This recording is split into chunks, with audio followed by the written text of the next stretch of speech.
నాతోటి వచ్చిన పెద్దలకు అందరికీ నాయక నమస్కారం.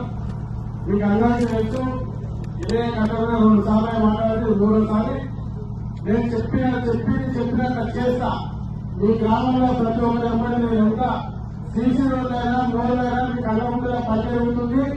కాబట్టి మీరు ఏ విషయంలో ఎందుకంటే లేకుండా ఆలోచన చేయకుండా అస్తముడుకు గ్రామం మొత్తం పంచాయతీగా ఓట్లేస్తారని నేను భావిస్తున్నా.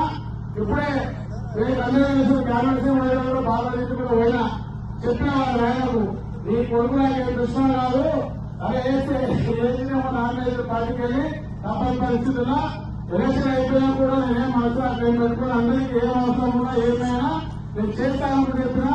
ఇప్పుడు కూడా చెప్తున్నా, పాపం ఆ బాలయ్య గారు దానికి రేపు ఉన్నారు.